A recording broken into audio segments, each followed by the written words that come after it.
Okay, we're back in open session again. It's 7 o'clock. Appreciate everybody's patience that have been waiting on Facebook for this open session. I know that we are going through an unprecedented time where a lot of decisions need to be made. We don't really know about the future as far as we go in regards to this COVID situation. I don't think anybody's been in a situation like this in the past. And I know as a board, we definitely have our number one is our kids in regard to making sure they have a strong foundation to stand on. One of our greatest assets we have to is our teachers, and I just want to say something. This is Teacher Appreciation Week, and I think it's important that we also reach out to our teachers. So for read it on Facebook, send a message, email, something to a teacher that you know that you appreciate for what they've done for you, because they do a tremendous job, and they are founding our kids. And a lot of times, people don't realize that, but they are actually the maternal roles for our kids also. So I just want to reach out there to everybody and say thank you, and please, for all the kids, students, all the alumni, send an email to your previous teacher that meant something to you. So anyhow, with that, I'm going to go back into open meeting in regards to discussion items. First, we'll have the summer food program. Our current food program will end on May 22nd.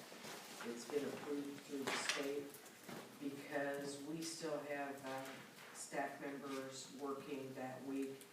When I put the meal program through, thinking of teachers who have kids that we are some of the people that take our meals, that we would provide that through the 22nd.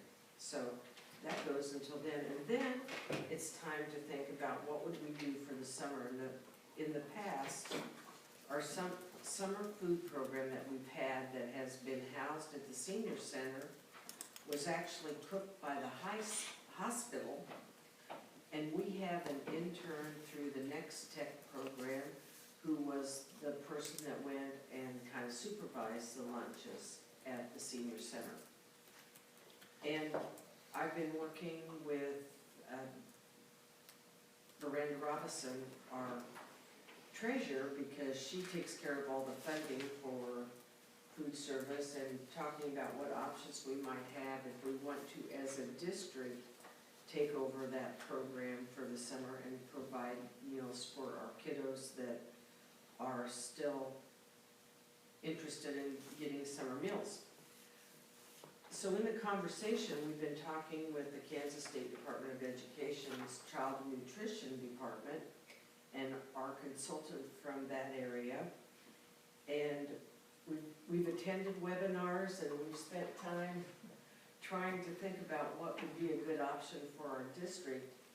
And it seems like, and Miranda is here, so if you have questions, she can also answer those. It seems like it might be a good option for us to continue to put in place the summer food service program. It's sometimes called SFSP. We're right now on the Seamless Summer SSO program. And the benefit of going to the SFSP program is there is an increase in the reimbursement. I have a page for you that looks like this. It was at the top of your folder. The top part, the blue section, is the section that we currently get reimbursed for. For breakfast, $2.16. For lunch, we get $3.76. And if you do a snack, you get 87 cents. Well, we don't do a snack. Right now, we're doing breakfast and lunch. So that's what we're reimbursed for the meals that we're serving. If we go to the summer food service program, you see in the bottom part with the yellow what their reimbursement is. It goes up to $2.39, $4.16, and if you have a snack, it's 99 cents. So when we talked with the consultant, they said that most districts move to that summer food service program for meal reimbursement. On the back side of this, you have what the meal plans are that you have to serve in the summer program. You have to, for breakfast, you have 1 serving of milk, you have a serving of vegetable, fruit, or fruit juice, and then you have grains or bread, and meat or meat alternative is optional.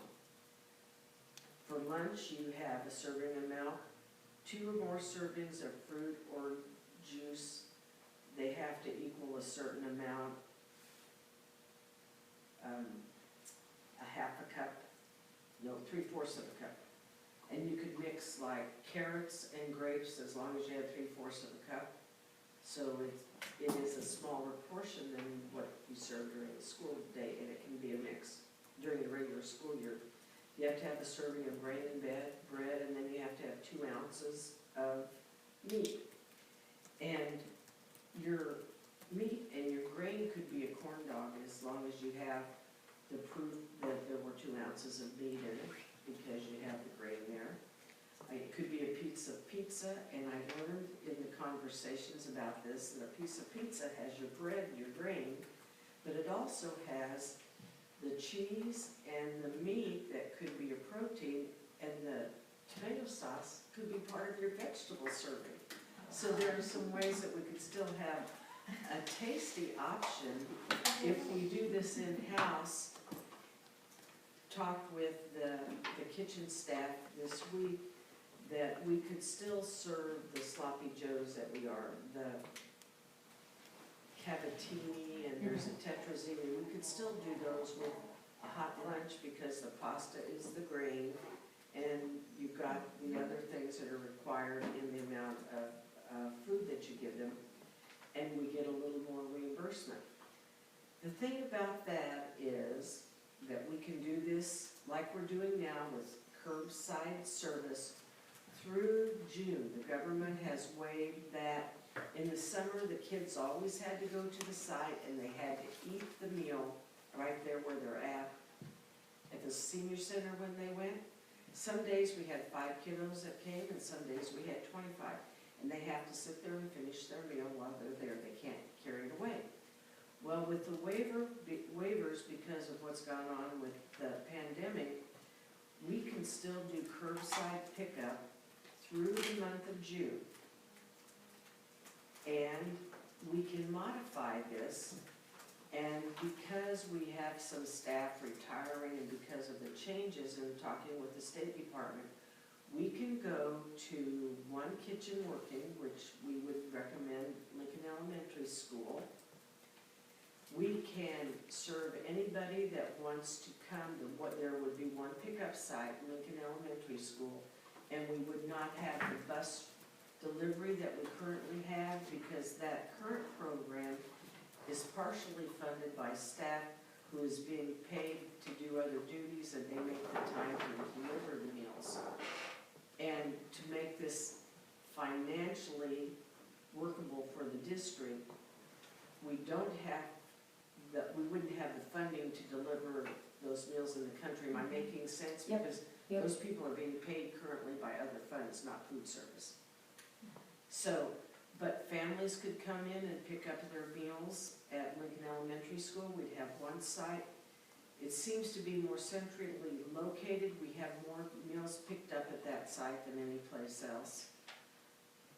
When we deliver, we might deliver 20 meals in the routes, and the high school is somewhat less than the elementary school site.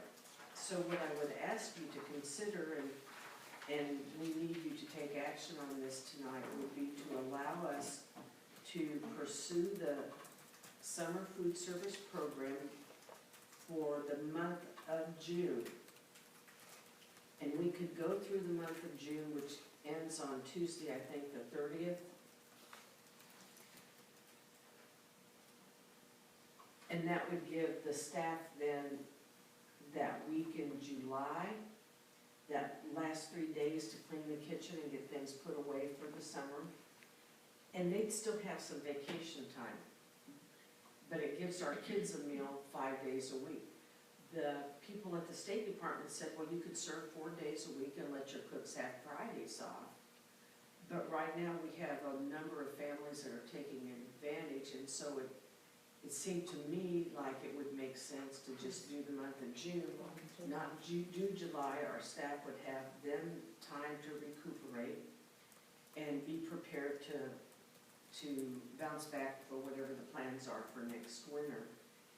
And we would have the drive-by out front, so we wouldn't have, that's another thing that they have eliminated, the kids don't have to eat it there through June. And so it could be the pickup, and we wouldn't have the cleanup in the kitchen except for the cleanup in the kitchen. We wouldn't have the food eating there, and we would have, I think, more people take part if they don't have to eat there, if they can carry it on home. So our request would be that you would approve us looking to find the staff. It would take somebody that would do the planning for the meals to meet all the requirements, because you have to document that you've met all the requirements. And it would take somebody in the kitchen to oversee the cooking, and then a couple of helpers. The person who did the meal planning would be just simply a 5 or 6 hour a week position. It would make sure we have the record keeping right to meet the requirements. And then the other staff would be doing the cooking and managing and boxing up the meals, the hot meals, or putting them in a sack if it's a sandwich meal, and we could still do the breakfast like we're doing, so they'd have the breakfast for the next morning and then the lunch, or we could just strictly do the lunch. I think the breakfast and lunch would make it more appealing to families to pick up. And the meals are a little bit simpler than what we're currently doing, so I would ask that you would consider doing that. Do you have some questions? How much of this program is out of our pocket, budget, dollar-wise? We think it will cover itself Okay. with the increase that it has, in the expenses here, and how the meals are a little bit modified. And labor too? Labor too, Okay. And in fact, one of the things that we learned is that a lot of schools are in the summer food service program. They went to the summer food service program when this all started. They could do that, and so they've been getting the higher amount of money. You said, I thought you said you serve anybody, is the age limit still on there, like the 1 to 18? It would be like we're doing 5 now, to or 18 5 now. to It would be 5 to 18. That's a good Okay. question. We serve a couple of the daycares periodically, not every day, but some get it more often than others. It's available, and we've had a few take. We know we will probably, at the elementary school, we're serving 80 to 90 kids a day, and I would anticipate that that could possibly stay that same way. 76 to 85 in that area every day. And you said it's only pickup. They don't go in They there don't have and to eat, go there's in, no, we so just- we don't have anybody in this. And we could supervisor. still use our next tech intern. He could go over and help with that serving, and so one of the workers might be able to leave earlier. We'll modify it as the time as we figure out what we need to do. Might have said this already, is this something then that the parent would have to call in ahead, because you said you're Yes. talking between 5 to Yes. 25 kids? We want to Yes. make sure that is We prepared. can't do, they would have to call in ahead, because we're not doing just something that can carry over to another day. It has to be planned for that day. Okay. Yes, they would have to call ahead. They'll have to call every day, just like we're doing now. Okay. And our secretaries are on duty through June, and some families call here at the district office, so that would still be workable. Any other questions in regards to the summer food program? Okay. So we're gonna move on to the next item there, the budget consideration for 2021. And just to kind of summarize for people that are on Facebook and other media, as you are aware from probably watching previous meetings, Our budget for the 2021 budget year, were calculated on a higher student count. We thought we would be okay with being cautioned by KSB and KSDE, correct? Correct. That, to be cautioned on the spending because due to the lack of revenue in the state of Kansas currently, and whether or not to be funding according to the Gannon case. Looking forward to 21-22 is where we're gonna not be able to use the higher student count, and we're gonna see a drop in FTE count, which is going to have an effect on the revenue we have to utilize for our education. So that's what we're starting this discussion now, and it's important to start early and look at all the data and collect all the expenses, looking at where can we make modifications and still provide top quality educations. So with that, we're going to go ahead and I guess start discussing the different options we had here. I know option A we had there was as far as moving 6th grade up.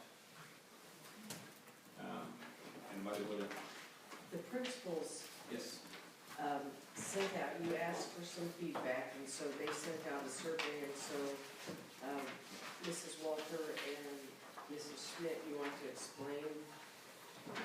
Sure, and I apologize, these are not in color. I know it makes the graphs a little harder to read, but we're trying to conserve our colored ink because it does cost more price-wise. Absolutely. So, we had in total 14 responses, and that would be about 70% of our parents from this.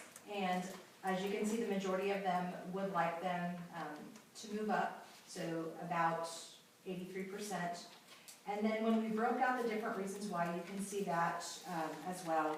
And if it says one, there was one concern. We looked at the different concerns that parents possibly could have, and then we asked for comments. For the most part, most of those comments were directed around sports. And just to summarize, most parents thought it was a good idea based on the idea for sports. And if there was concerns, that was the different concerns they have. And that's helpful for us to plan so we can mitigate the concerns that they have.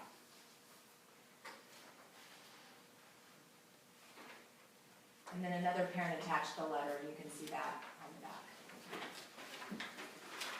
And remind me again, how many 6th graders are there, or how, 5th grade? These are 5th graders? Fifth going to sixth. Okay, and I do have some that aren't returning, so we kind of figured that in there, and we also have a set of twins in there, so they have one parent between the two. That's why we estimated it to be about 70% of our parents responded. And I had one that just called that didn't fill out the survey and just wanted to talk to me. So you're saying the ones, did I understand this right, the ones that said no, they were concerned about the sports part of it? No, I'm sorry. The ones that said no, you can kind of read here. Then we just asked them to click different concerns they had. Whether they said yes or no, are you concerned possibly with time management with your child? Even if you think it's a good idea, is time management possibly an issue? Which Mrs. Walter and I would say of these issues, time management is an issue that students really are going to need help with if we make that adjustment.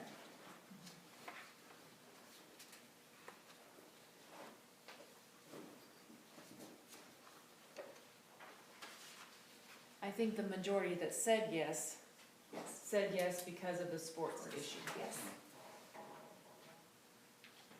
No, and I don't think we even decided, I mean, if we did move them up, we would be able to play sports. And that was kind of. And that's why we asked that question. If it was made, would you support the idea that they could play sports? Right. We just wanted to get their feedback on that as well. That's a good thing to ask. I guess one concern that I have in regards to, and, you know, don't get me wrong, I definitely understand the curriculum being 6 to 12, and other schools also doing it, but I'm thinking about the time of doing it, due to the fact that they didn't have a normal end of the year. We don't even know if they're gonna have a normal beginning of the year, because we don't know we're gonna be here in August as far as with the COVID-19 and what are the restrictions gonna be. So as far as maturity preparedness, I know they spend a lot of time, the teacher does an excellent job in trying to prepare care of kids in the sixth grade, and we have now a certain amount of students that have not been through that.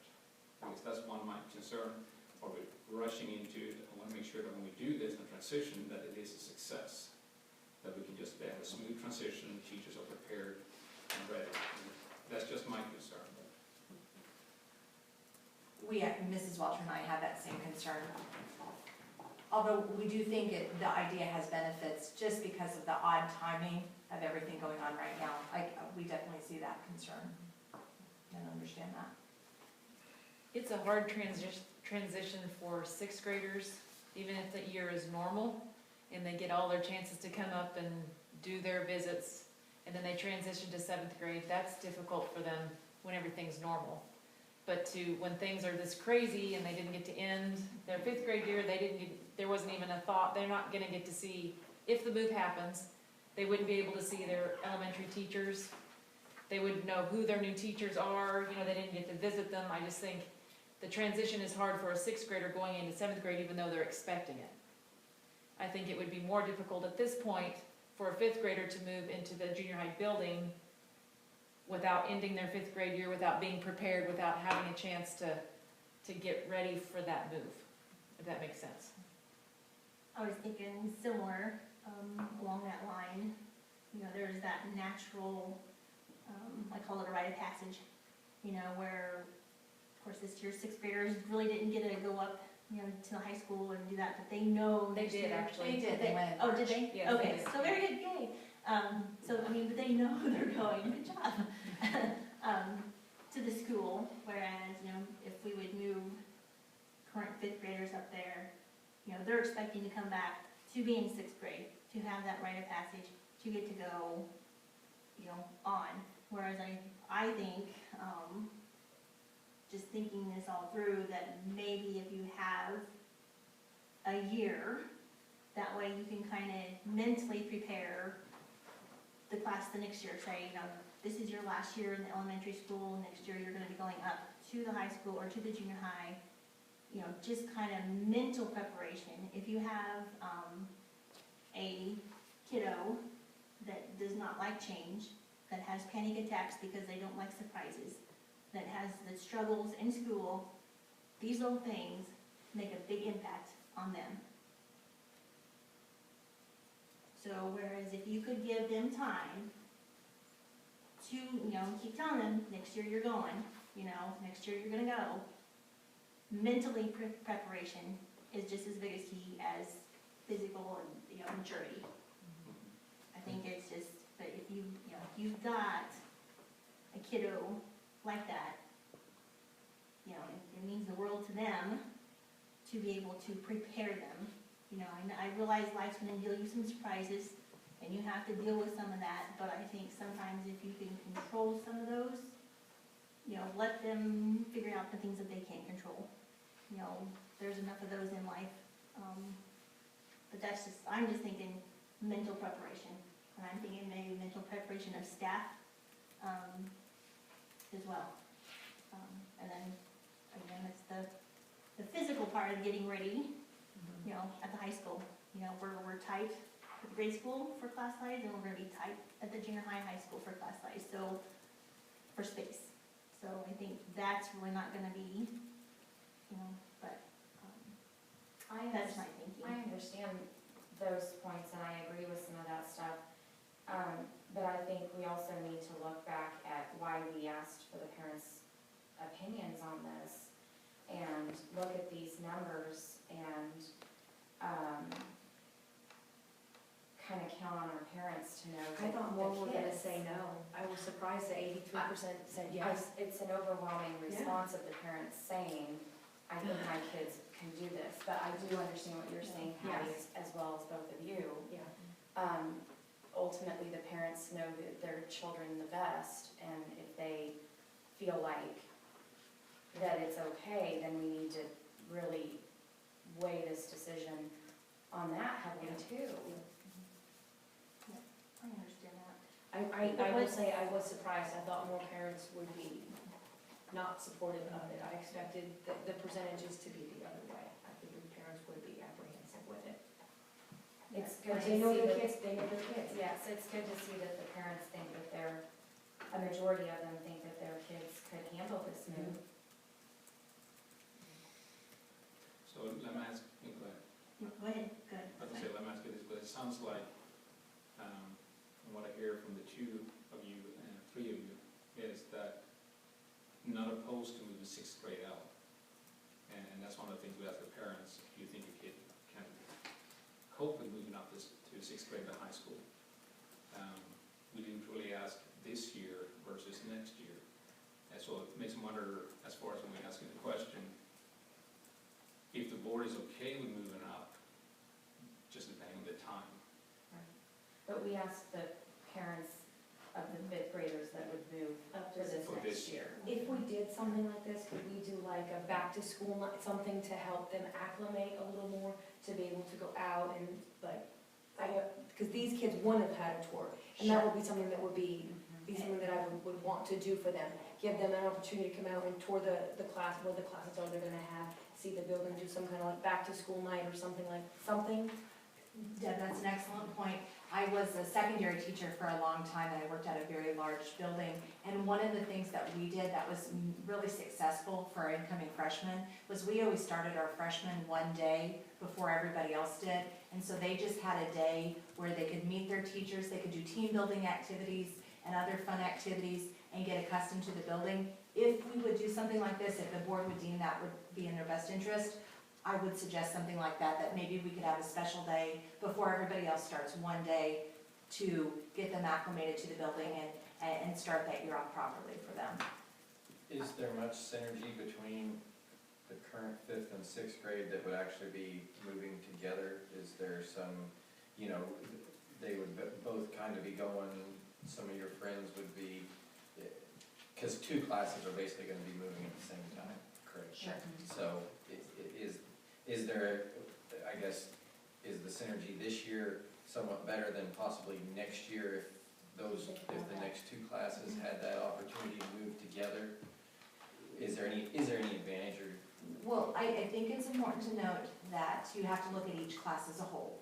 Just like every family has its strengths and weaknesses, every student has its strengths and weaknesses, every class has its strengths and weaknesses.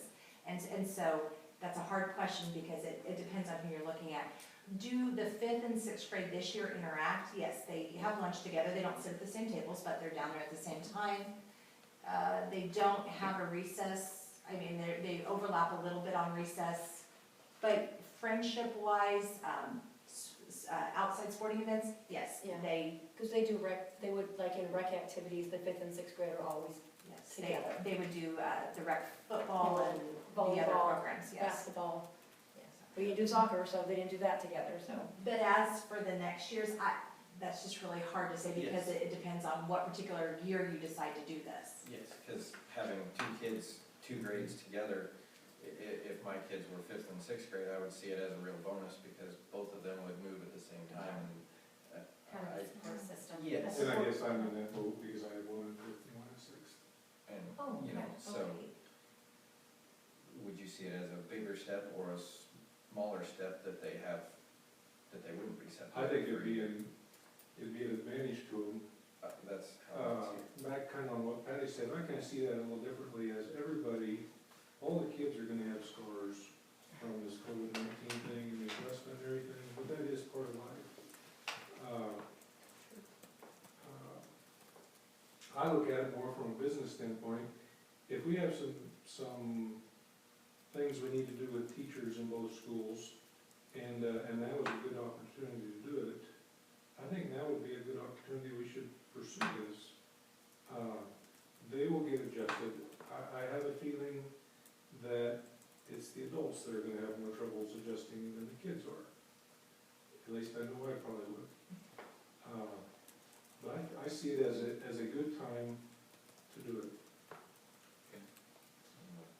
The other interesting thing about all the sports comments on here is that a lot of the talk has been, we don't know whether we're gonna have football in the fall or anything, so whether. Now, Sixth grade. Sixth grade they They can't, can't I do understand football. that, they can't do that, if but they did sports, it's only basketball and track, is that right? Volleyball. Volleyball, okay. They're allowed to cheer under KSHA guidelines, however, they're not allowed to stunt. Didn't know that. But at this time, we're not talking about No. sixth grade being related, involved in sports. But I guess I was just thinking if there was less extracurricular activities as they moved, Yes. it may make the. Gina, what are your thoughts? I think based on if the parents are for it, and yes, we've had this break, it's been an odd, well, there has been this break in this, they kind of had to be separated from the other kids and things anyway, and their teachers. It would make sense to make this be the time to do that. Take them up to the junior high. But that's just me. So it seems like, I'm just kind of looking through here, and it looks like, you had the 12 responses, 83%, and then on the back was, would you support your sixth grade participation? It was 83%. In sports, was there a question that if they were not allowed to play sports, would you be in favor of moving them up? Well, the first question, we assumed that was the first question, would you support moving sixth grade to the junior, senior high school building, just in general? And then we broke it out and asking them That's the, to okay, sports. all right, I Okay. was just And wondering. if you can see, there's if it would comments say- from Yes. both, I just under thought that both they pie were- charts. I just thought they were the same percentage, and I thought that was kind of odd to have exactly the same, so I was wanting to That's a good ask question. how that question was asked, so. And those are the comments, responses directly from the parents that responded.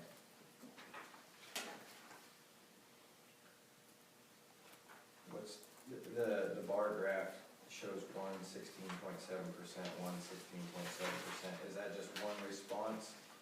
And that's It's the 10 and 2. Okay, Okay. thank you, that's. Okay, so it sounds like, is anybody in the board opposed to as far as moving sixth grade up into the high school building? I am, And I'm not talking this year, I'm just talking in general. oh, in general, In general, I'm not talking about time span, I'm just talking about is anybody opposed to that? Because that's one thing that I think we've got to consider, if we're all on the same page as far as that will be the right thing to move up, then the next thing is to discuss as far as what will be the timeliness to do that, because it does take a lot of prep work from teachers and arrangements and getting things ready, so that's what I'm thinking about too as far as teachers. I have nothing against moving it up, I'm just concerned about the timeliness of doing it this year. But that's just me also, so. We can bring, since it is something that we can bring back as, we have to bring it back as an action item tonight, because I know that it takes time for you teachers and principals to prepare. So it's gonna come back as an item, action item here after we have finished discussion. And so I just need somebody to make a motion when we do that. Or do you guys want to do the motion right now? Because we don't even have, we have possible action item at the end there, so. The next in E is where the Yeah. possible action. So we'll items move it would in be. there under those. So that'll be the second The action second item. one, Okay, so moving on to the next. As far as budget considerations. And we do appreciate all the principals and teachers for presenting this options. So you have a limit, excuse me, a limited cost that would be involved in, that was strictly moving furniture and getting the rooms set up. There could be additional costs to A, moving sixth grade. B1 was the reduction of an ELA position in the secondary,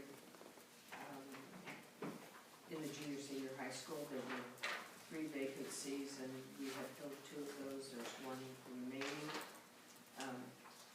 I had put down there could be a reduction in FTEs for career and tech ed, but if a decision is made early, like tonight, that would give the principal an opportunity to see what she could do with staff to fill. The two tech ed positions deal with journalism and graphic design and graphic print, Digital media? digital media. I knew there was that.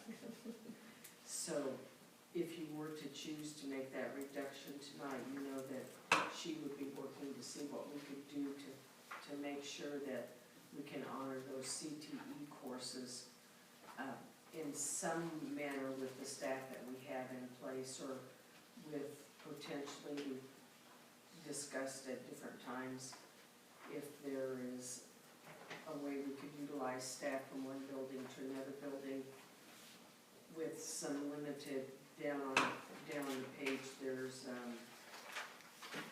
limited staff travel, about $195 a year if we have a staff member that travels back and forth. So, you know, that would be a slight increase in cost. So I'll stop talking and let you talk about whether or not you would like to pursue not replacing that ELA, secondary ELA, English language arts position at the high school.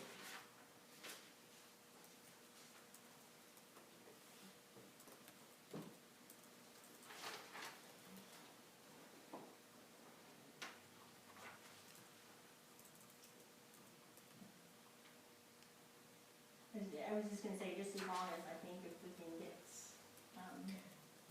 Those positions. the CTE especially, classes, and if we could do that with current staff and cover everything that we need to cover. And making, like I said, making the decision tonight will allow To do that. Mrs. Walter to have some time to work on that. Mhm. Yeah, I agree, it's very important that we maintain those classes, to be able to maintain the funding and for our kids. I agree. I did have a parent tell me that she was very concerned about us not having some of those, and I said, give us a chance to figure that out, and we will.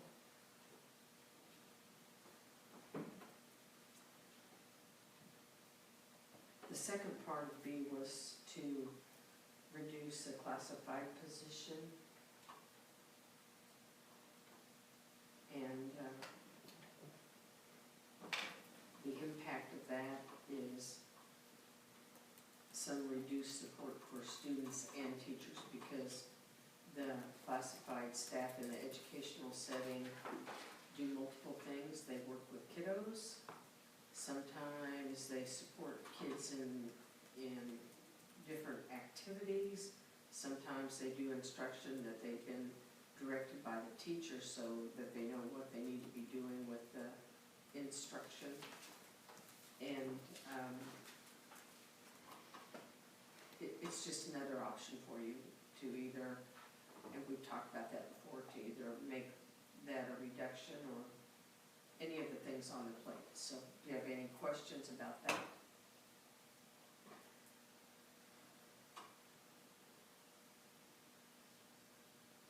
I think just the main thing I just want to make sure is we're not putting too much on some of the teachers. Just want to make sure that we are when proceeding, if this is the board decide to do, and I'm glad to hear that the other options there, like the yearbook, journalism, et cetera, will be taken care of. And I guess as we move forward and we see how the budget is turning out too, if it comes to needing to Do we need to eliminate both? Can we get by with just, like, she shifting around like she's doing? Do we need to? You don't have to take any, you don't have I mean- to take any action on that if, it was just looking at various options yeah. so that you had choices, that you weren't sitting with only one option to take care of preparing for next year. And so it's okay, just like the sixth grade, whatever you decide, staff will carry out. Whatever you decide about any kinds of reduction on this page, we will carry out what you take action on. You just know what the options are for you. and you've heard people talk about, there's such an important piece here to appreciate what our teachers do. And we know that the district has been losing students for a number of years, and as that changes, you have to look at making changes. And you have not only reduced teachers, but in the past, you've also reduced some of the classified support. And so it's just an option there for you to think about. I know that we're gonna look for ways to fill those, but to cut a teacher and the parent is a lot. Yeah, so, I mean, because that will take away a lot of their support staff. I mean, so it's, could we give that's, her the time to see what she needs, how she can figure out these others before we decide that? and that's part of the request for you to have this special meeting and make some decisions, so your administrative team would know how to begin to plan for next year. So it's not a have to, it's just an option. I know there's a lot of restructuring going on in a lot of school districts, because there's a lot of changes occurring all around us. And it's one of the things we have to look at. Our aspect is how can we provide the best possible education to our kids, but we also have a responsibility to our taxpayers too, in regards to making sure that we keep our schools open. Yeah. And that's what we gotta look at, all venues, and any way we can support our teachers, and they've done a tremendous job stepping out in the past. And I think it's very important that everybody kind of join together and get out of silos and start working together, teamwork, team effort, finding solutions. And the best information that you can get, there's a plus when you hear that a family moved, but then you hear that another family moved in. And so if we can at least stay where we are at that 310, 311 students and not drop another 20, these cuts may be manageable with other things down the road too. That is the biggest, scariest part of this.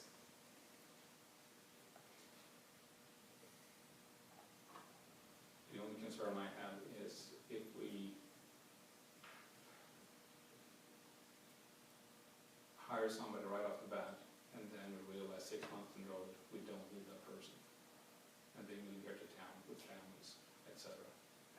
But So, she already, I mean, this would be to eliminate a position that she already has. No, right? no, we're Which- talking about we filled 2 of the 3, Right, I mean, so that's not, I You're would saying rather- if we filled the third one? then- yeah, if we fill the 3rd one, and then later on, down the road, what I'm talking about, I hate to uproot somebody and say, if we are able to, and that's why I'm relying on the But- administration and teachers. but I would like to give her a chance to see what she can do with these others, so then we know what we need to do. Correct, that's what I'm saying. And if she can't find someone, then we're gonna have to do something, but if she does figure something out with these, then we can decide where to go from there. But to also say that we're gonna reduce a para, that's gonna reduce a lot of their support. Yeah, no, that's not what I'm saying. Okay, I'm talking about the, okay, sort I was of, just making sure that, the tough decisions.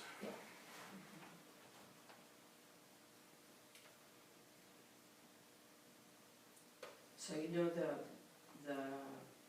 minimal cost, if we end up with teachers that have to travel, we don't have enough vehicles for them to have a district vehicle to drive back and forth, and we pay them mileage like you would any employee. You know, that's about $200 a year. If you go on down, D was a mix of adding all those together. And so that's really kind of an irrelevant, oh, the compartmentalized teaching, right. I think we talked about the last time that could be a potential down the road. Something to look for, when we Something. have to But, replace. but she said that, but Denise said that would require a lot of professional development and whatnot, and I don't know that there's time for that. Is that somebody we can, if we have to fill a position at the grade school, that we can look for in a teacher? In hiring, absolutely. Yes. And And compartmentalized teaching was done at LES, and when speaking to the veteran teachers there, it seemed to work really well, but that was also done at 2 teachers at every grade level.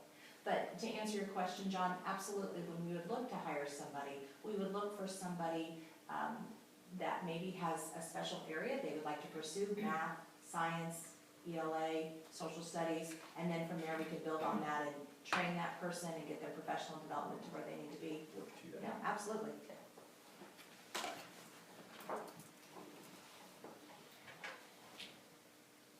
So moving on down to F, the one kitchen, I think at this point that's not an expense that we can handle.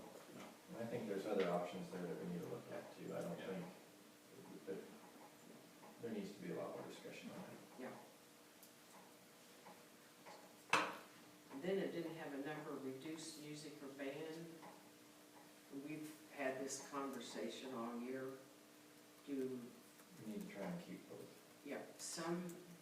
Some districts manage to get by with one person who does music and band. Oftentimes people mention a neighboring district and then they remember that there's a music teacher in each building, so Yeah. I think we continue to try to look for somebody Yeah, to fill that local position. I agree with that, we continue looking for vocal vocal, sorry. Vocal, yeah.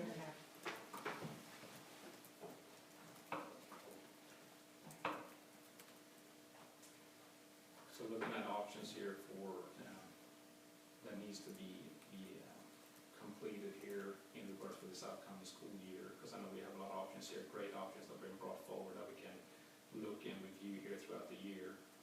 I guess that brings us to one of the things that I do appreciate, all that the community members that have sent emails, calls, etc. Appreciate all that information they're giving. We need to start discussing about our optional programs here too. So turn my hand, because we're a small school district, we're 1A, and comparing to the local surrounding school districts, we actually provide more programs than a lot of the other school districts do. And I currently have active, so.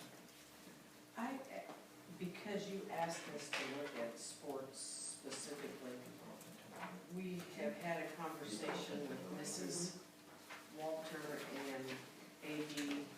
Flynn, and they put some information together for you as you look at the discussion about potential, like you said, all the conversations we've had have been around sports.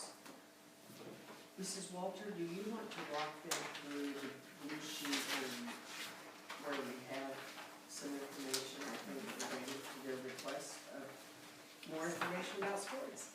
So I had Mrs. Hill go through her activities account, and we chose the 18-19 school year because this current year, especially with baseball, we didn't have a season. And so I just kind of wanted to look at the previous year because we had a pretty normal year with activities. So I had her kind of break it down into expenses, and mostly what we pay for at the high school is just for referees. And then we use that money, we use gate money to pay for the referees, basically. So that would be the second page. Yes, I'm sorry, I'm on this back page. Okay. So those numbers that you see here on this page are just specifically just paying for officials, and then any gate or entry fees we may get for each home activity. And as you see, all the junior high sports are a loss because we do not charge gate for any of the junior high sports, and that is a league decision. So all the league games that we play in junior high, we do not charge gate.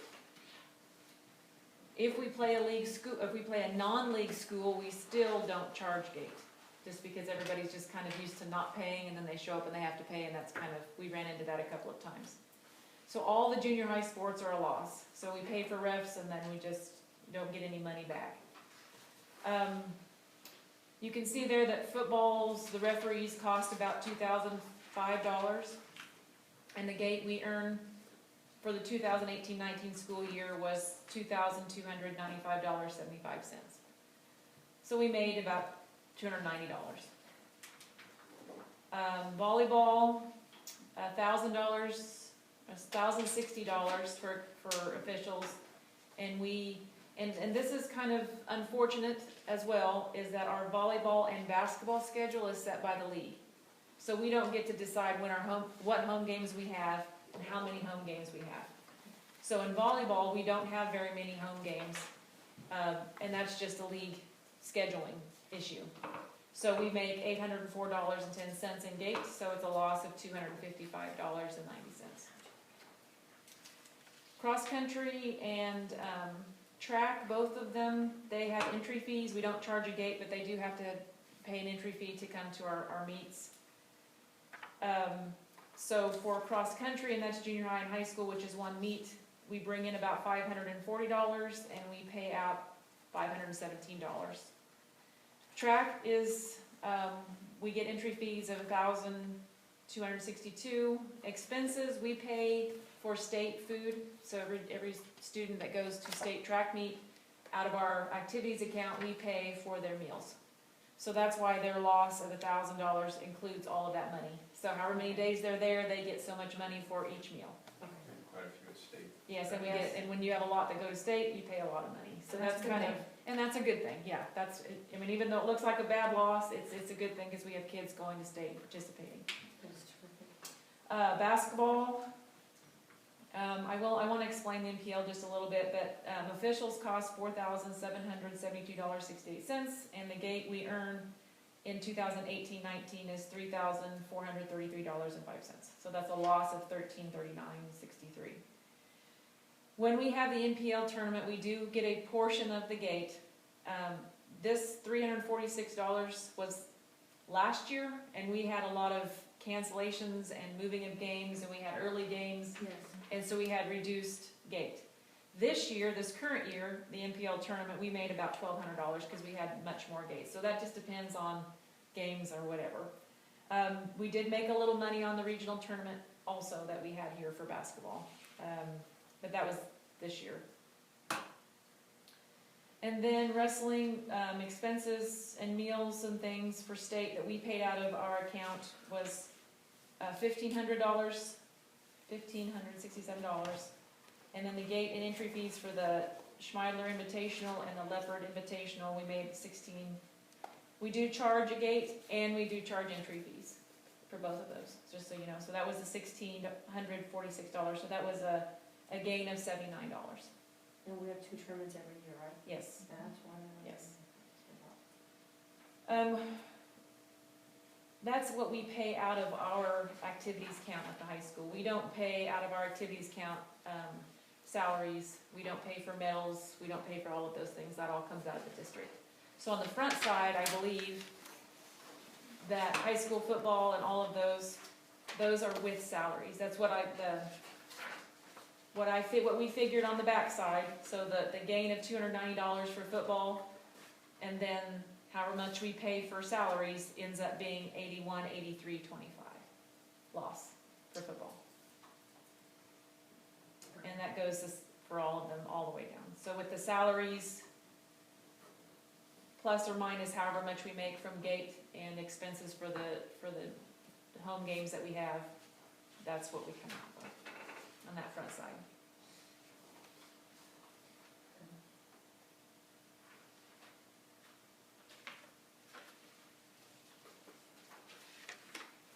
Then the next page that shows participation. Yes. So we went back, based on the K-Show records, we went back to 2014 and 2015, and we went through all the sports: softball, baseball, wrestling, volleyball, football, girls and boys cross country, girls and boys basketball, girls and boys track, and the numbers of participants for each one of those sports, for each one of those years. And you can see softball, we started the co-op with Sylvan in 2018, 2019. And everything prior to that would have been our own, we had our own season, our own team.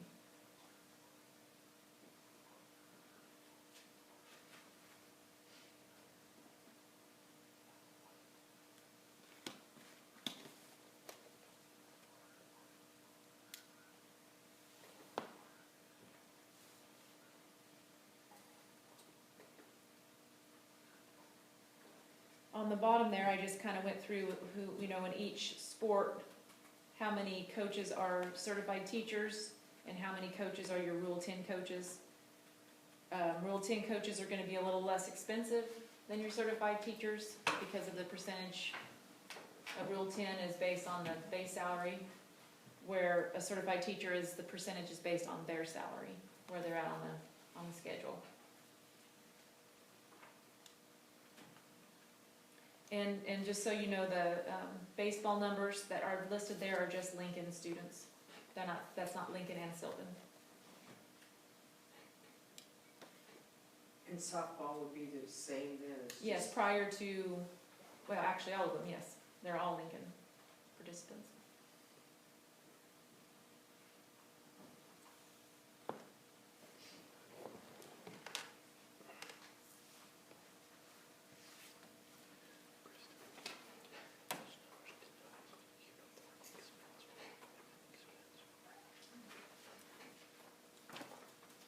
And then, So can I ask a quick question? I want to just be sure that these numbers on the front side, that does not include uniforms no, it does not include. and equipment uniforms or balls. or anything like that. That's just salaries and what we make at in our activities. That is correct.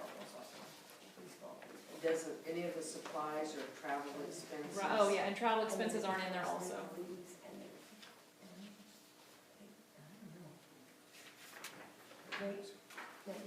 Yeah. What are the numbers? I think that's what those, and then these are these. This is how she formed Oh, it. okay. Does that make sense? Okay, the numbers are to the right of the Correct. sport. Yes. Okay. Right, We got confused by those two columns right, there, right. as to which one's lined up with which. It took me a minute until I saw, I was like, I have to work with with volleyball, that. so. It sure happens. And we pay for drivers in the buses, and we pay for gas for the trips when we Is have that that. included in this? That No, is not there's included in that. There's more not in there. Yeah. There's lots in there. Yes. So transportation is not in this? And neither is uniforms Oh, It's just strictly salary expenses. and no equipment that's Is your needed. coaching clinic that they go to in August included in that? I don't believe so. And the hotels? What did she say? The coaching clinic that they go to in August, that's not in there. included. Okay. And the hotels for that? I didn't know about that. And their meals. And their meals? So there's no little expense.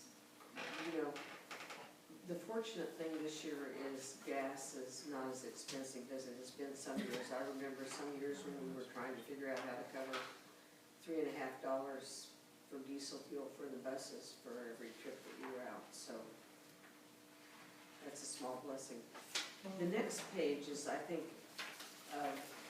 very much of interest because you're wondering about conversation has been 1A schools and wrestling. You want to explain that one?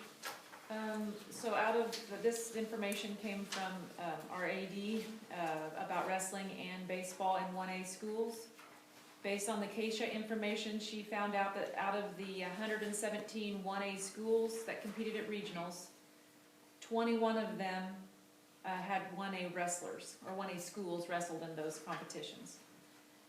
And then of those 21, 9 of them are co-opted with another school, or either together or with a larger school.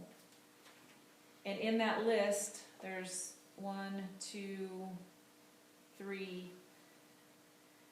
4 league schools basically.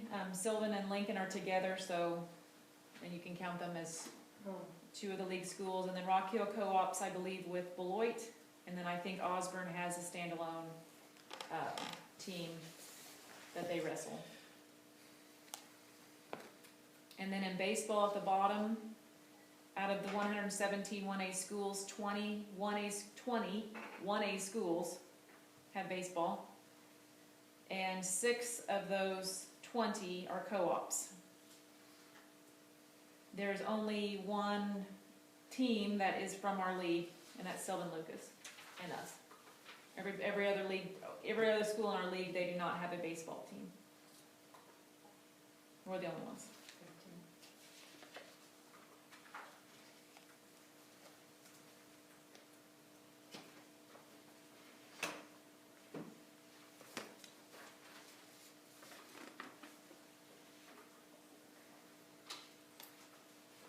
And just, not that we're talking softball, but you can look at the back, very, very back page, there's some softball numbers there. Sylvan Lucas is the only, and Lincoln is the only schools in our league that have softball. There are 23 that have softball, 5 of those 23 are co-opt with another school. But that's, that's softball. Mrs. Walter, Yes. could I say something to that point? Just remember when you're thinking about these two programs, our relationship, our financial relationship for baseball includes the relationship for softball. It is a trade out with Sylvan. So if we were to make changes to that program, that relationship would have to be renegotiated, I assume. Same thing with wrestling. However, wrestling's a little bit different. You're paying for participation there. But they do reimburse us for their part of the participation. So those work a little bit differently, but it's just an important piece to consider. Yeah, because we don't show an expense for softball, so. Is this number here on the front for wrestling, does that include is that after they reimbursed us or before they reimbursed us? I don't know. Okay, that's okay, I was just curious. They don't, you mean this number on this front page Uh-huh. here? This is, we pay for our coaches, Okay, and they pay for the softball coaches. okay. I believe that's correct. I meant wrestling. Did that include, does this number here include the, No, so they would, Okay. see, we pay this is just, okay, yeah. We don't see any of that reimbursement at the high school. I think it just comes up here to the district office. Yes, we do. Yeah, So Sylvan reimburses us their percentage of coaches as well. they For do. wrestling, yes, Okay. correct. So however many kids they have out, obviously it changes as kids come and go. But, yes, they do reimburse us for coaches as well.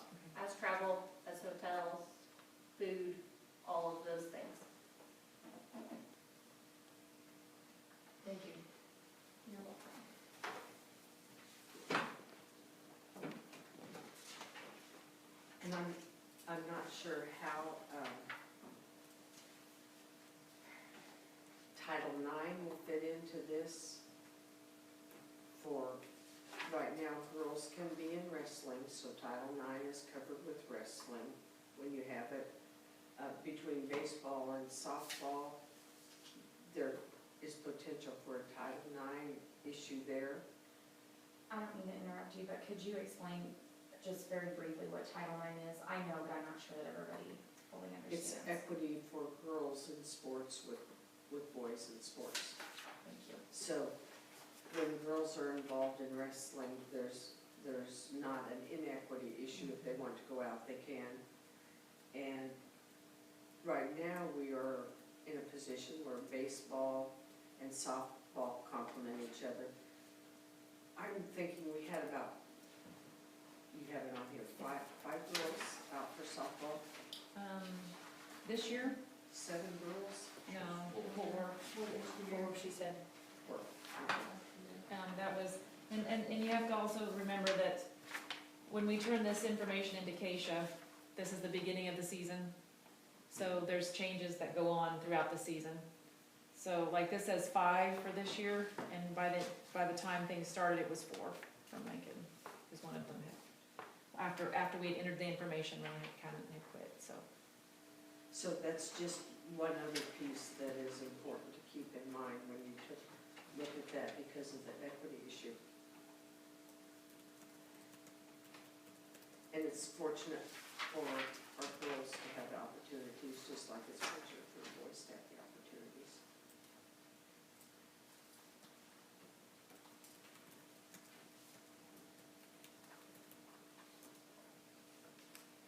So I hope that kind of filled in some of the gaps when you were, for information that you were interested in relating to the sports.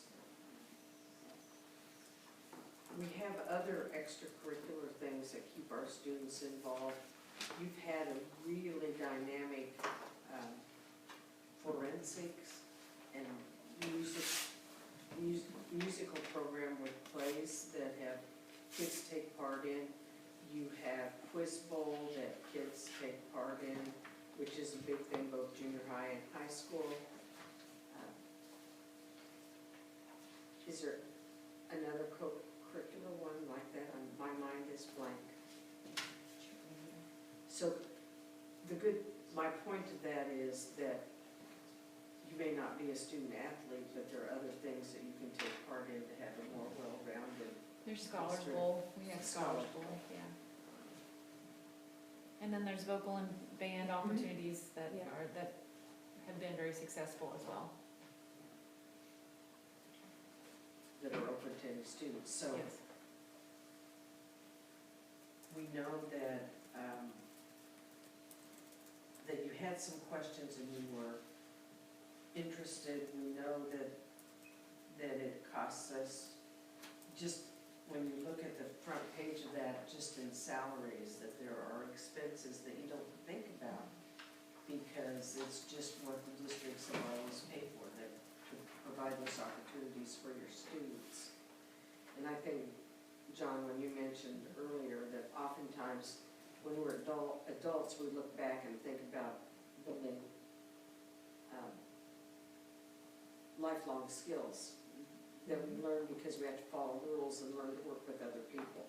Yes, yeah, it's a character thing, but I think in the right setting, all sports teach those similar lessons, and I think that's, I don't know whether it was one of the letters or what, but our small town schools do offer a chance for everybody to come out. We don't have to try out, we ask and beg and plead for everybody to come out. But even if we offered less, we still offer that to everyone. Everybody has that opportunity. It's not, it would be tough if you were in Salina because you could try out for the basketball team probably 3 years and maybe not make it, or, you know, but you really have to be good, whereas you can come here and play and enjoy, so. Or be on the cheer squad, whatever. Yes. And I guess one thing I was gonna say too is, I definitely believe in sports and I believe in activities, the importance of it. One thing sometimes I hear from some kids that go from participating in all the sport, they go from one to the next, to the next, to the next, and they feel like there is no break even. Now, that's by choice, granted, but I also believe that looking at expenses and looking at the size of a school district, how, going from 3A to 2A to 1A, how can we sustain all these activities, extracurricular activities, and at the same time we have faculty and staff trying to educate our children, and we need to be able to sustain our quality teachers, Yes, and we have to balance of both. we gotta balance both, Balance exactly, both. it's tough decisions, but we have to do something because we cannot sustain. I know there's a GoFundMe page that started and initiated and raised a lot of money in a short amount of time. Yeah. My question is, how long will they be able to sustain that? If they're offering to fund the program? Number one. Number two, if we accept that, how long will they be able to sustain that? I don't recall, but somebody told me that happened in the past, that was a funding for a school program here. That saved baseball. There was Years ago. something that they did, yeah, the one, and it really helped and the numbers grew back up, because it was when it first came on. Yes, and I think you could purchase banners and they were hung maybe at the baseball field. Yes. And they did it for 2 years, and I did check into that a little bit. And, because I think there was a concern that just the interest fell off in sponsoring, but when I started talking to some of those sponsors, it was actually a case more of they weren't being asked anymore because those programs had gotten a little stronger. Okay. So there wasn't that much of a need maybe, I'm not sure.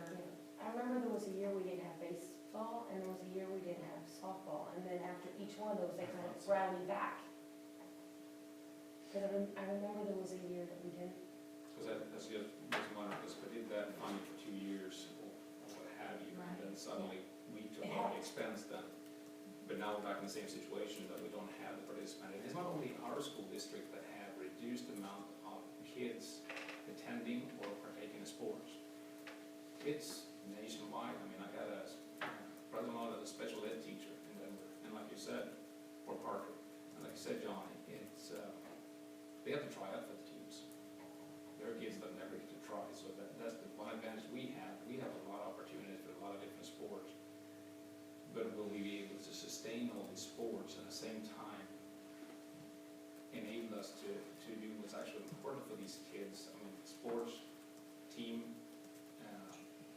is excellent team building, but if we don't have the proper base for these kids to go out in the work field with proper education, up-to-date curriculum, if we don't give our teacher the tools that they need to support to do an excellent job in educating, that's my main concern, is how long can we sustain this? I guess that's my concern. How many professional athletes have we raised, and how many people have we sent on academically to do great things? Or, you know, that, to me, we are a school, and we need to, academics need to come first, and then sports. That was how I was raised. You got your grades done, and then you, if you were good, you could do sports. And it's still, you know, you still have to maintain a seed, you have to, you know, maintain your grades to be out for sports. And when you spread everybody thin, you wind up with low numbers in every sport. Whereas if you had a few less, maybe you would grow Those are the numbers in some of those other programs and be more competitive. And having coaches, we've struggled with getting coaches or keeping coaches. Wow, that's true. really feeding back in my ears. I don't know about you guys. But yeah, having coaches, getting good coaches, keeping coaches, if we have the GoFundMe, okay, I did more than you did, my kid gets to play. No. I don't know, and if we choose not to, then there's all this money that they can use for something else, I guess, I don't know. Yeah, but yeah, academics need to be priority. There may have to be cuts in all areas or in many areas, maybe. Because it's all important, but also there's hard decisions, and there have to be some cuts made, plain and simple. I wonder if I could ask, I know that you've gotten some emails and phone calls, and I'm not sure what you have gotten and what I have gotten in this, because sometimes you don't know how it's been sent. I've had people from Sylvan, because we co-op things, make contacts, I'm sure you have. I've had board members from Sylvan, and you probably, because you're familiar to them as community members, so you've probably heard that. I wonder if it is to our advantage so that I've copied everything that I've received. And I don't know whether it's something you have. If we took maybe 10 minutes or so people could go through this and see what people are saying. There were some staff members that have shared thoughts. I'm just asking if that might not be. There's a lot of people that have thoughts and stuff that are important that have not. And they can't, because we're limited on space. Yeah, there were members People that wanted to come and talk, and I've said to them, write a thoughtful letter for the board to see. And I interrupted you, David, that's. No, I just think there's a lot of people that have contacted all of us that are not on these papers. Okay, these are the contacts I've had, so, You've had, okay. yeah, so, But I meant for all the contacts the rest of us have had, that you have. so I just wanted to be sure that you, example, Ryan Hagman called, and I said, take the next couple of days and think about things and start writing notes down, and that's what he did, and thoughtful, and he's probably talked to you too, but it is that documentation. You have some teachers and some paraprofessionals that have sent things. One beneficial thing that I liked about wrestling is it is an individual sport. It's up to you how you do. It is. All the other sports, track is a little bit more individual too. Yeah, and cross-country. And But they cross-country. do also run as a team, and they do compete as a team as well. Yes, but you know, basketball and football, that's team altogether. So wrestling has a little bit of a different, you could say, benefit to it. Well, we can go for cross country. I don't know if it's relevant to anyone or not, but I've been on the rec for a really long time, and the there were some years that we had some low numbers, but at least the last two, if not the last three, I will say, we are having an increase in baseball. Like last year, we had 2 midget boys teams, we had 2 coach pitch teams, because we had so many kids. It's hard to gauge what we will have this year because of everything that's going on. We don't know if we're gonna have summer ball and how that's gonna work. We're moving forward in hopes that we will, but I think it will hurt the numbers, but had a lot of kids coming up, and maybe that will help to grow. I mean, it'll take a couple years, but have some good parents that have been coaching the kids and working with the kids, and we've had really good numbers with summer baseball. If that makes a difference, just putting that out there. Thank you for sharing that. We have, yeah. So a few people that contacted me were back in the Smigler era when things were different in this area. And I just want to tell them that I don't think we have the opportunity, ability to have a program like there was back then, when it's related to coaching, when it's related to kids. Things are just different. It's not in Lincoln schools. It is statewide and nationwide that participation in these sports is just not what it used to be.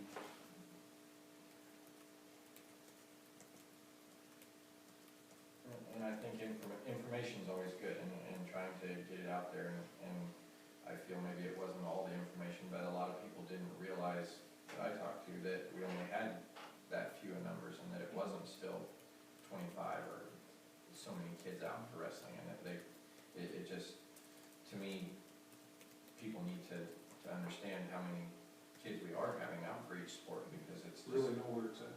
yes, there's not a lot in those classes, or, you know, even at the high school level, how many athletes we have just across the whole high school, like we said, to spread throughout our sports, and there are more coming. I see it in the lower grades, you know, we've just increased in numbers, and a lot of the parents of the kids in those lower grades we were in school during that Smiley area, and so that's what we remember. But I've tried to understand that my experiences as a person are my experiences, and my kids will have their experiences, and they may not be the same, even if I want them to be the same.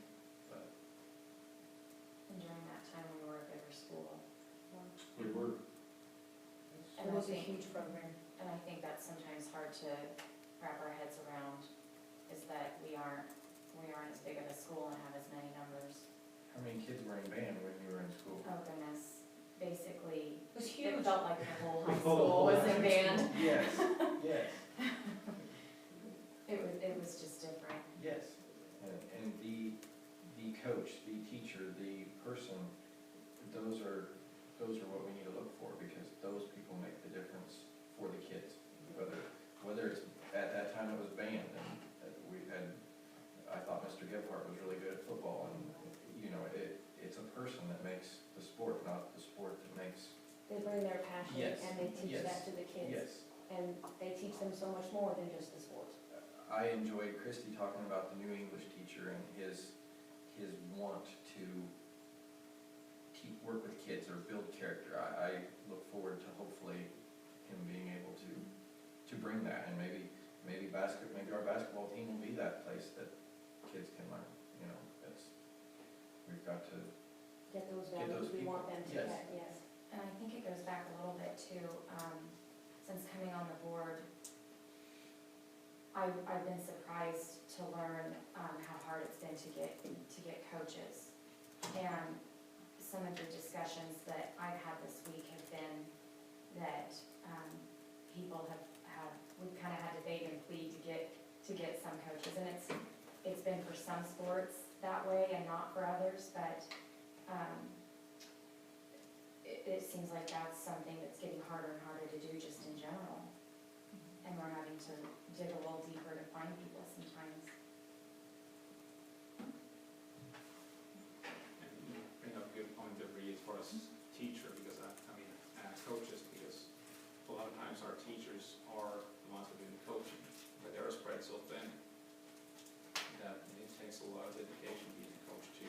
I I worry we've spread the teachers so much that that is part of the issue, is that they aren't wanting to take on one more thing and coach. Well, and as we cut support staff and teachers, those teachers we do have are taking on even more and Yeah. more.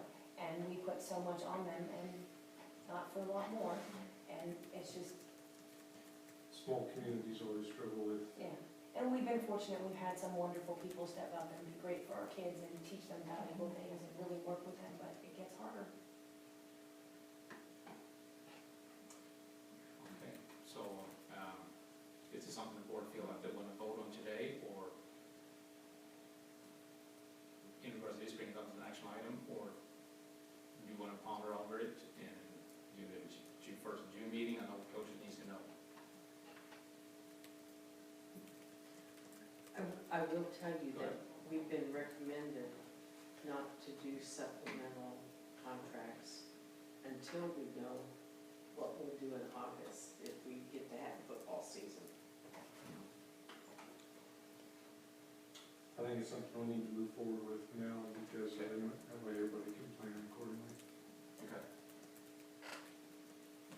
See, I'd like to digest these numbers a little bit, because just kind of going through there, you know, baseball, softball was low, baseball was low, wrestling was low, cross country was low, we had 6. I know they're successful teams, so don't get me wrong, but I'm just comparing numbers Extremely numbers of successful. participants with the dollars that it costs over here. So, and not knowing some of the other expenses involved, you know, that's a big deal, too. So don't, if I have hate mail when I get home, but, I just think, you know, if we're gonna look expense-wise for students, you know, I think we need to look at everything and not just, you know, because if we have low participating in wrestling, we've got 4, but girls country, we have 5, and boys, we have 1. So, I'm just throwing that out there. That's what I'm just trying to process this information that Mrs. Walter gave us. And I appreciate that. That was one of my questions that I had, was how many 1A schools can provide both of those. And I will I'm going out surprise, of them, I was saying that surprised by most of that. them are probably struggling like we are. But I don't know. I mean, granted, if you look at the expense of revenue, one thing to consider too, then the sports would be, when we host games, when we host teams, when we host cross-country meets, how many people come to this community for those, as far as concession stands, as far as for our, and I don't know, I don't want to sound wrong, I mean, we're looking at a local business too, because they eat here, they fill up gas here, Absolutely. they stay overnight here. So what is the turnout, and what are the revenue for those aspects too? But all I know is I don't think we can sustain all these programs. Yeah. Because we need to think about our teachers, we need to think about our education and academics. But that's just my 5 cents. So we have one, do you like to wait till the next I would meeting? like to look through this information and kind of compare with the information that was given, Okay. but that's me. I like to look at the numbers and compare and. Bree? Well, I feel like we do need to make a decision, because I know a lot of people are trying to plan to go forward, and they can't do that until we make a decision.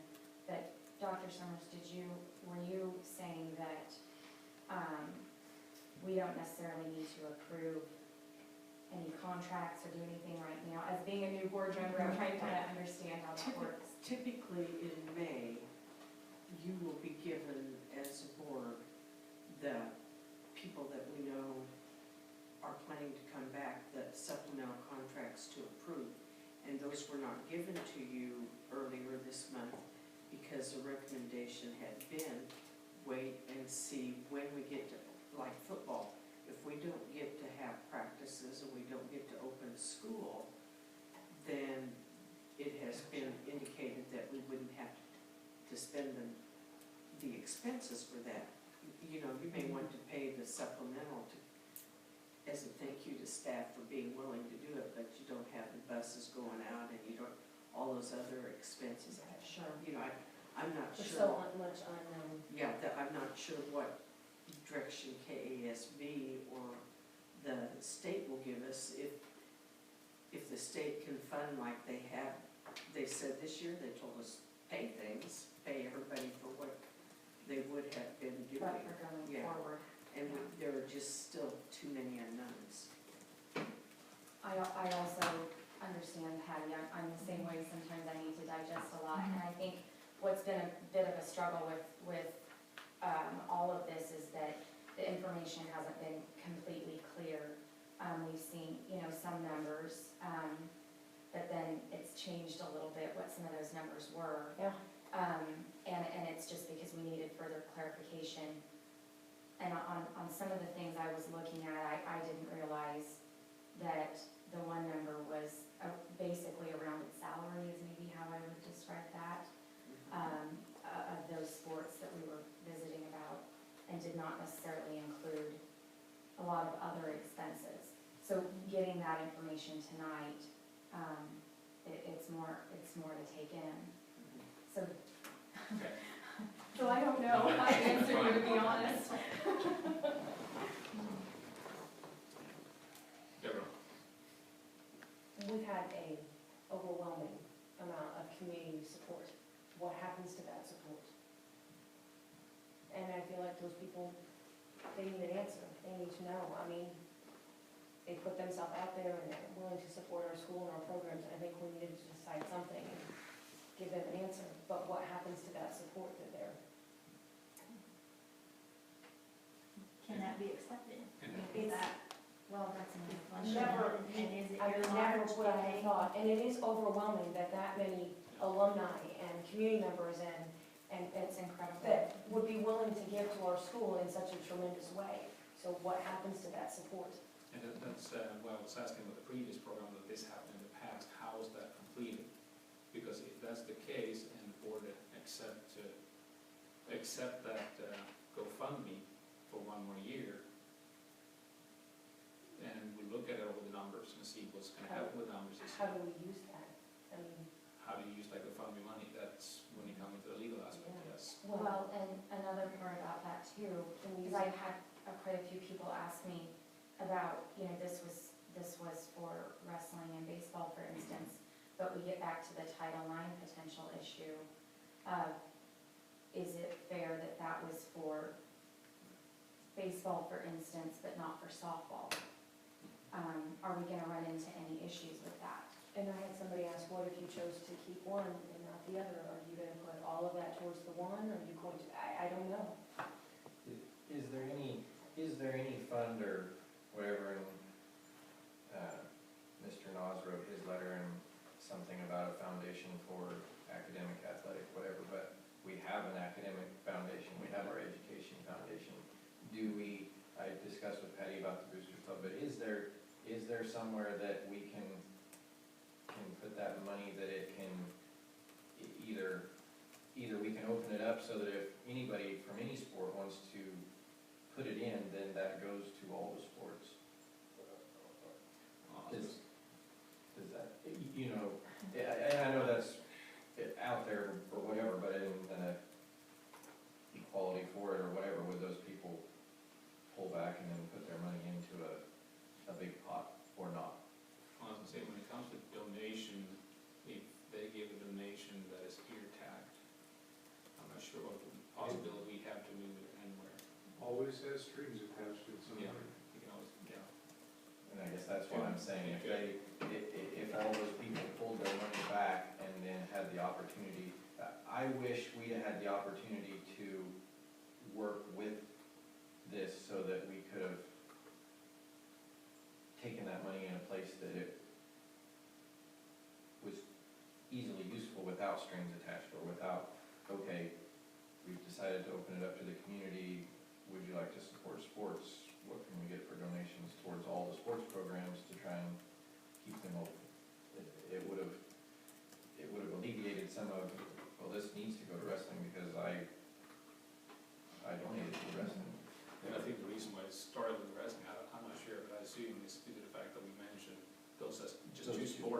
census.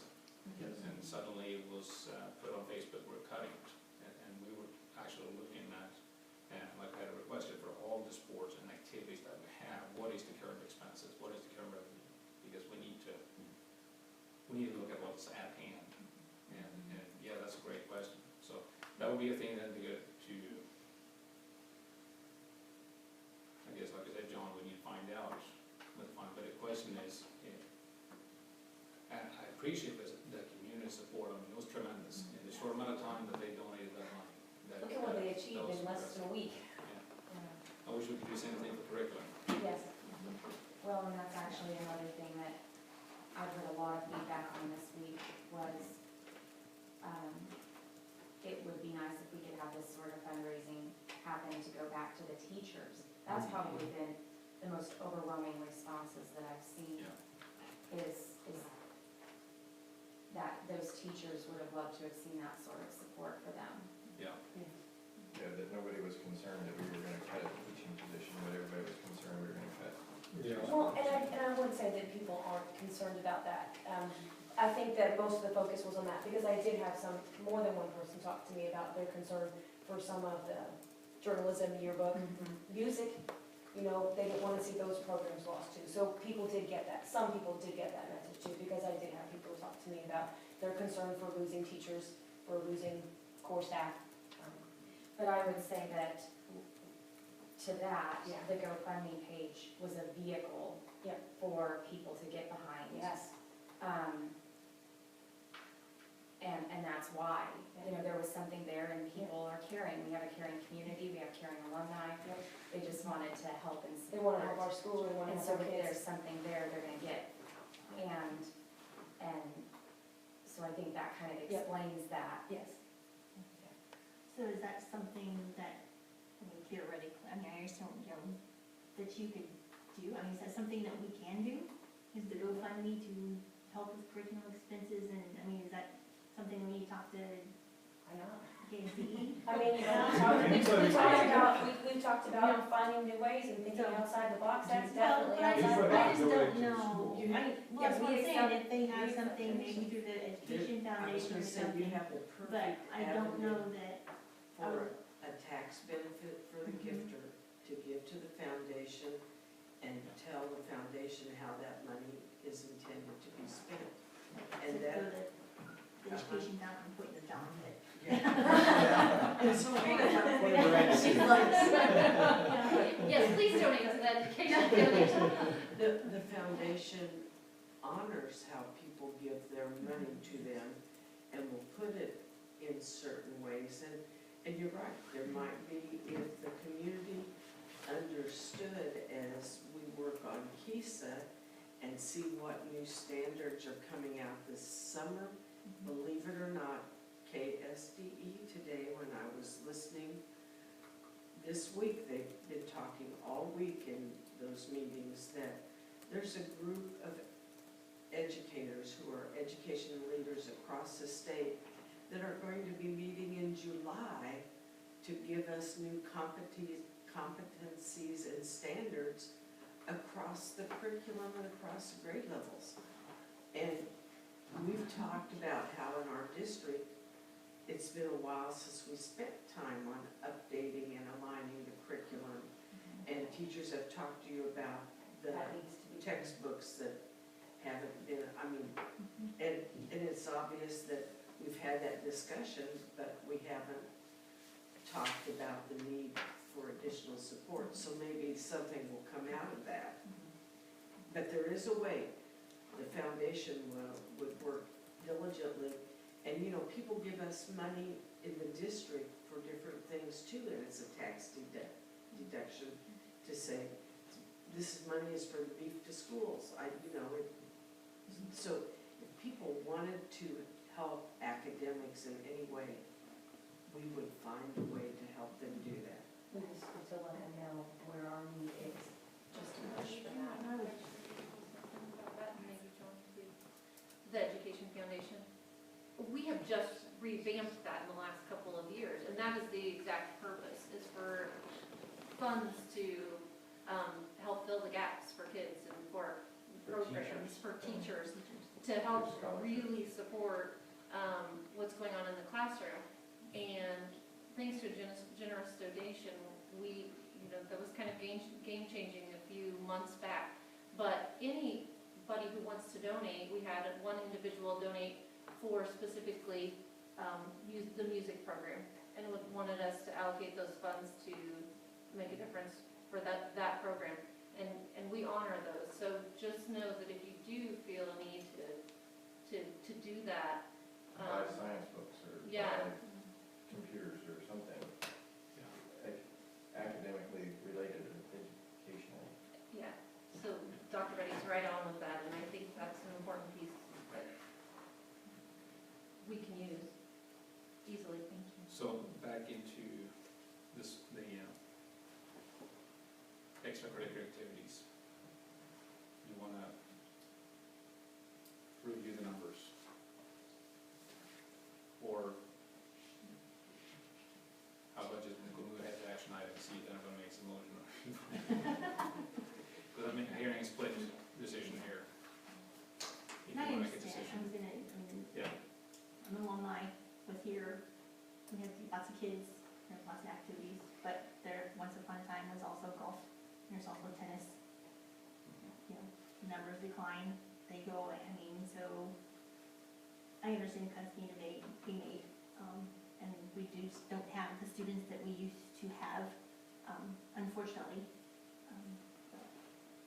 Do we know what all co-op options there are? What does it take to figure those out? Like, just like cross-country, is there somewhere that people can go run? And I know I think a lot of the cross-country kids are ones that excel at track, and it gives them a chance to run and to condition. And they're What's that? extremely successful. And they're very successful. Extremely Very successful. And so, I don't want to not give them the opportunity because those medals and those competitions and. Build such morale in school. Yes. To And see students be so yes, successful. accomplishments are something you can hang on to, but can they go run somewhere else and still earn those accomplishments? Maybe it's not our name on their jersey, but they are at our school and they do represent. If they compete at state, they wear our jersey. So Do they, so When for Sylvan- example, our Sylvan, when they wrestle with us, they wrestle with Lincoln all year long, but when it comes to postseason, they wrestle as Sylvan. And we wrestle as Lincoln. And Even Sylvan if there's kids, just one. the Sylvan kids ran cross-country with us for a little while. Yes, and they ran, but when they went to state, they Yep, were, they ran for themselves, for their school, for their district. yes. And we don't do that, so do they not have anybody interested, why? They started Sylvan doing is their own not- They do their own. They did their own, Yeah. That's what I was They wondering, started their own if they are program. on their own, or if they're Yeah. still, No, they're on their own. or I just didn't know if they maybe didn't have anybody that was interested in that. So it sounds like the board would like some more information in regards to legalities on the fund me, how it can be utilized, if that's the option you want to go with, before we make that decision.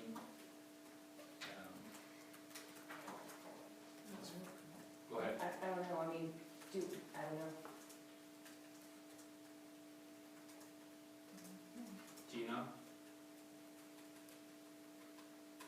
Yeah, Just wanted to find out if you feel like you would like to go ahead and make a motion tonight, or to bring it to an action item, I should say, not you make a motion, sorry, Yes. I've rephrased it. the one hand, I would like to do it tonight just to feel like I could breathe and not have thousands of people mad at me one way or another, but on the other hand, I would like a chance for us to get a little more information and help us to make an informed decision.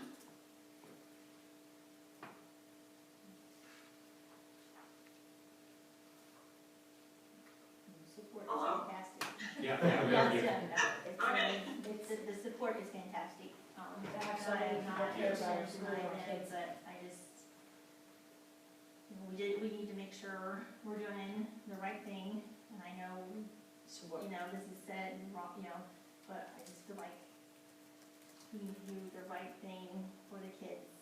what kind of more information do you need? She just wanted to review the data, spend some time to review the data. To look at To look at this, Information you got, and then, okay. yeah, if we need to find out, I mean, if that, you know, that money they give us can be used, I mean, is there any strings attached to that? What they would be, you know, how much is used for baseball, how much is used for wrestling, if it's all goes, supposed to go to wrestling, how much is baseball? You know, if we decide that, What do you mean, if we you decide know, that? if they were, We're the school board.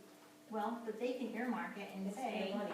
we're gonna give this to you, but you have to spend $4,000. I mean, if, But it- you know, We're gonna $4,000 on wrestling and you have to spend $5,000 on baseball. We gotta remember who we're working with. So, I know, but I know sometimes when the strings are attached sometimes, and that's why I just wanna make sure that we're not getting into a situation that we don't want to be in. Well, I'm just gonna, I know somebody's been here longer than 6 years on the board, or prior to, there was, when you stepped on the board, you said that they did funding before at the. We were community, here so- when they did something for, were you not here then? I was not here. So I'm gonna ask, It was a long If time, I- ago. if It was I may, maybe the I gotta first or spread. second They year I made was here. banners, Yeah. and they have grommets in them, and they're tied, they were tied to the, Yeah. outfield and the fence. And they, asked for people to sponsor those, and that's what the money paid for those, and then, the following year, if you wanted your banner out there again, they were tied out there.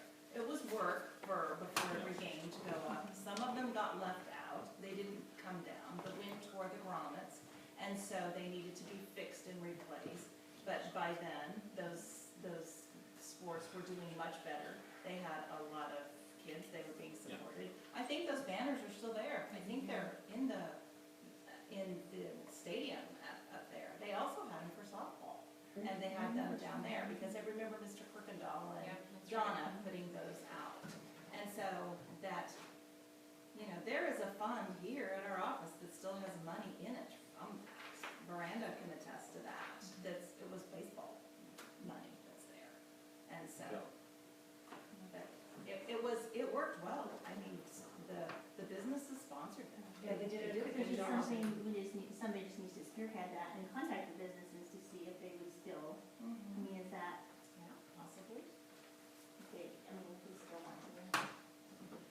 Yeah, I don't know. But yes, that is true, they did have that. And then the numbers increased, and over time, they decreased, and hopefully they increase again, and I don't know. You were asking other information, I guess one other information I would be curious about, I've heard Minneapolis has a good wrestling program, their coach or somebody sent an email, I think, and stuff. Would they be interested in a co-op? It's not that terribly far to go there, and if we still wrestle in our own uniforms. You know, what would there, If would that they're- be a if better they- option? Would there be a lesser expense? If they have the big push and the excitement around their program and stuff, then to me, that would be the way to go to work with them, because I can't imagine they have more kids than they can stand at practice or. You are limited to the amount of schools that can co-op together. Okay. I was told 2 different ones, and I'll need to check and make sure which one is right, but I heard it was 3 schools can co-op, but then I also heard it was 2, so I'll need to double check and Okay. make sure. So if they're already co-oping. with They are somebody- co-oping with Bennington, So they may not be able to co-op. they may not, Okay. Can you Probably co-op very good history. like a 1A school with a yes. 3A school? They wrestle, state wrestling is 3-2-1A, and regionals is 3-2-1A. And Beloit's already co-oping with somebody too, Rock because Hills. that was Rock Hills, a comment that somebody had made, but I saw that, yeah. Is that Yeah. what we What co-op about with them? elsewhere? I don't know that, I don't think they do, but I don't know for sure, I'd have to check. But then what would we have to do, transport the kids there ourselves every Yes. day? so that's gonna Yes. be an additional expense. And it would be a matter if that expense was less than the expense we're currently at. By the time we did it every day, it Would they even, might not be. would they even get there? I don't know. But that's the other thing, is you have a time span lapse. No, that's You true. would So Nice. anyhow, speak, because I did see- It's You know 3 that's- schools. I just got a text. You can have 3 schools in a co-op. From someone who taught for years in a district that co-ops a variety of sports with others, we would always have our students leave early, but the last hour of our day was a seminar, a study hall type time. And then, some students were allowed to drive, but then some of them took a school vehicle, but then we had an assistant coach with them or something like that. And so they were driving because there was concerns about putting young drivers on the road. There are different ways to do it. So it sounds like we need some more additional information for proceeding. For making a decision on this.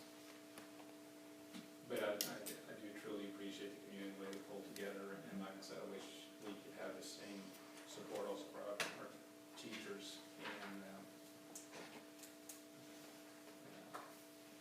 support staff. Okay, anything else you'd like to discuss in regards to the budget? Considerations?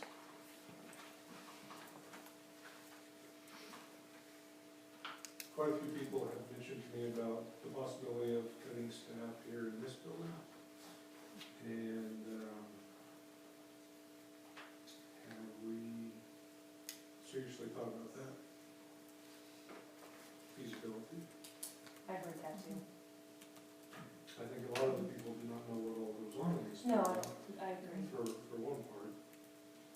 And that's something we need to start looking into, all numbers. And but I think right now for this meeting, what is vital is what we need to get done before school starts. So that's why I think that you're a very good point, and that's one thing. As we get a new superintendent stepping into helping out doing analysis and with the support staff, and that's why I said it's all about working together Yes. as a teamwork. I'm curious to know if other 1A schools similar to us, what's their teacher count, what's their overhead when it comes to staff and principals and just kind of, Support staff, Yes, yes, we're- absolutely. are we really lopsided on something that we maybe should be looking at? Another thing to consider too is whether they're in the same building or not. Because sometimes if you're in the same building, they might only have one principal, but that principal is in that building with K-12 kids. Whereas, we have 2 separate buildings, so if something, the principal stays over here and something happens at the grade school, then, I'm sure you probably have a head teacher or something, but, there's that time that they have to get over here to that other building, so that would be something that I'd be interested in too, is how many were housed in the same building that have the same principal and administration, because that would take into, How do they make that work? if they say we only have one, we have a superintendent, we have a principal, well, they're all, the principal, the kids are all in one building or one location. So that might take into that, skew the numbers, I guess maybe is what I'm trying to find out. So, but that would be, Some data on other 1A schools and how they're structuring their buildings and their support Definitely. staff, that would be good to know. I will simply tell you that superintendents that are building principals, they don't stay very long. no, I'm not, No, I'm just saying, Well, and I how cannot long have imagined this year without the help of the district office that we have. mhm. Right, right. Well, and I think we had, when Mrs. Robertson was here, she was trying to do that, Doing and duties. I think even Mr. Nelson probably was principal for part of the year and superintendent, yeah, I get that. So, but that's what I'm saying, it's like when we ask for the numbers, I Get all would the like to information know, back. what all goes into that, if it's Yeah. one building or 2, or, if they're attached, or if they're, Not only that, but it's a if huge they're 100 difference. feet apart. We're a big Yeah. 1A school Yeah. too. Yes. So that's something when you compare apples to apples, we're just gonna look at student count. So I've got staff to student ratio and superintendent and principal, Mhm. Support staff. district office support staff. Yeah, yeah.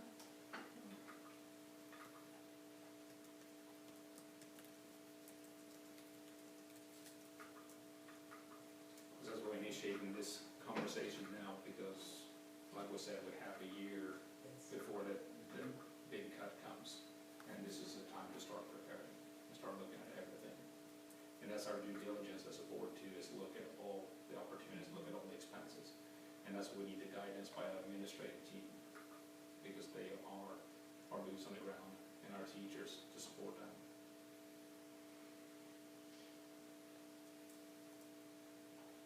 Okay, any additional?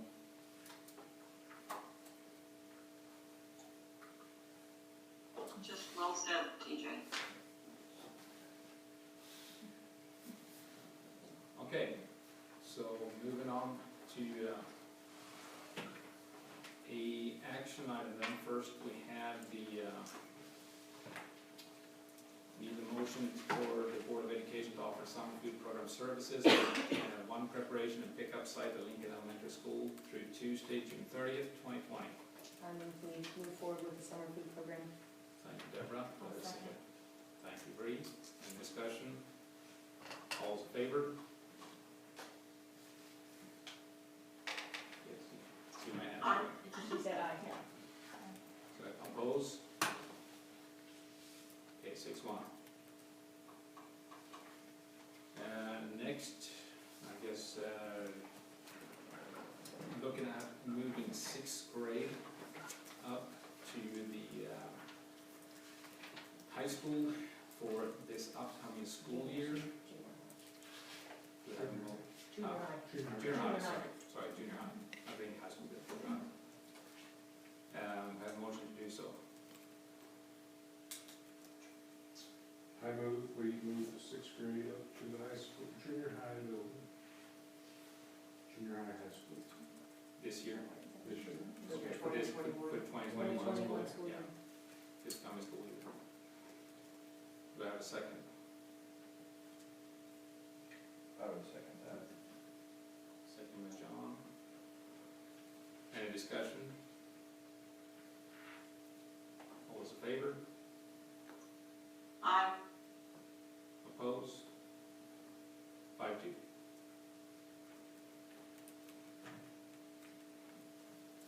Is there any other motion?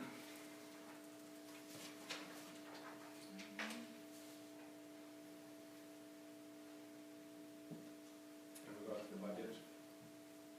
Or wait till June meeting?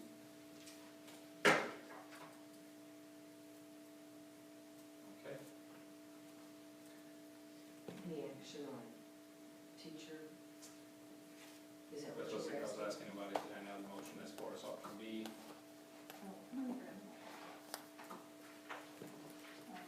I will make the motion to go with the one for this year. What was the motion? B1, sorry, I was reading my paper. I moved that we go with option B1, which is this, the certified staff reduction, that's what we did. Okay. I didn't know how it was worded, and how to word it, so. I don't have the wording either yet. Okay, so yeah, I We didn't just have it make written the motion to go with B1 to reduce, a certified staff position. Can we add to that to explore ways to keep the CTE pathway? Yeah, because I don't want to do that if we don't find a way to keep that happening. Yes. And I only want to look at the one, I don't want to I had look to at know more than that one. on the side. So, the motion is then to proceed with reduction of certified staff while investigating the opportunities to retain the CTE.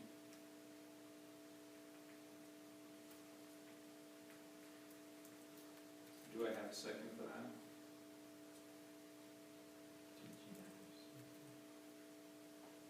Gina, did you? Sorry, I missed. Yeah, yeah, I'll second it. Any discussion? I just want to make sure that we're only going to reduce the one, not the one and the parent, and we will continue, we will find someone to do the CTE. That's what we're doing, okay? Because I just want to make sure it's clear, we're not giving that. Okay. Any other discussion? All those in favor? Aye. 7-0.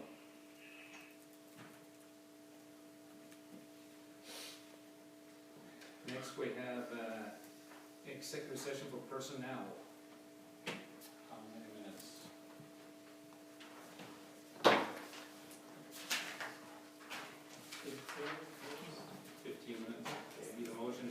executive session for personnel for 15 minutes. I move to go into 15-minute executive session for 13 minutes. Thank you, David. Do I have a second? I'll second. I'll second it. I've got Bree on there for the second. Oh. Okay, there's a motion by David, seconded by Bree, that USD 298 Board of Education go into executive session at 9 o'clock for 15 minutes with a superintendent. Yes. Do you want to include the principals or not? Okay. For 15 minutes with the superintendent and both principals for the purpose of discussing personnel matters for non-elected personnel and And at Mr. Board of Crenshaw? Education. Board of Education return to open meeting at 9:15 in the Board of Education conference room. We also would have Mr. Crenshaw present during this. The executive session is required to protect the privacy of non-elected personnel except under code